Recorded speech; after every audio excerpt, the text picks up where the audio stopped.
नाखून तराशने के हवाले से ये मारूफ है कि सबसे पहले दाएं हाथ का शहादत की उंगली का नाखून, फिर उसके बाद शहादत की उंगली से चलते हुए छोटी उंगली तक के नाखून तराशे जाएं।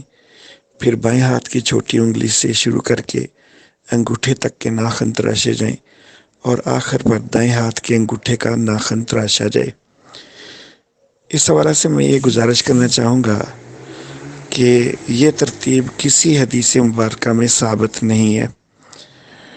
किसी ने अपने ज़ौक़ के मुताबिक ये चीज़ मद्देनज़र रखी कि दाएं हाथ से सारी चीज़ें शुरू होनी चाहिए, तो लेकिन साथ उसने ख्याल किया कि शहादत की उंगली का एक दर्जा है, तो उसने शहादत की उंगली से शुरू करने की बात कर दी।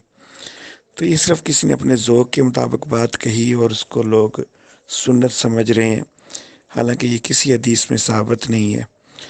असल जो सुन्नत है वो सिर्फ ये है कि दाएं हाथ के नाखून पहले और बाएं हाथ के नाखून बाद में।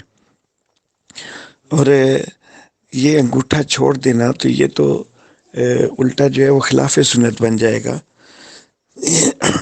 तो दाएं हाथ के पहले सारे नाखून वो काटने चाहिए और फिर बाएं हाथ के सारे नाखून।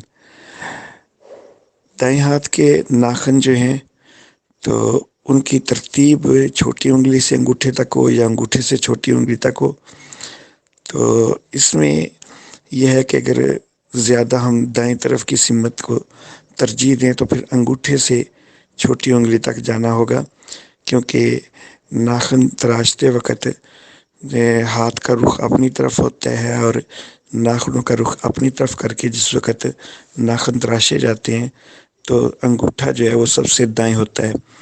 दाएं हाथ के अंगूठे से शुरू करके तो दाएं हाथ की छोटी उंगली तक जाएं और फिर बाएं हाथ की छोटी उंगली से बाएं हाथ के अंगूठे तक जाएं। तो पहले पूरे दाएं हाथ के और फिर बाद में पूरे बाएं हाथ के नाखून काटे जाएं। पाँव के नाखून जो हैं वो दाएं पाँव के पहले और बाएं पाँव के बाद में, और वहाँ पर इंतहाई दाएं तरफ जो है वो छोटी उंगली है, तो छोटी उंगली से दाएं पाँव की छोटी उंगली से अंगूठे तक जाएं और फिर बाएं पाँव के अंगूठे से छोटी उंगली तक जाएं।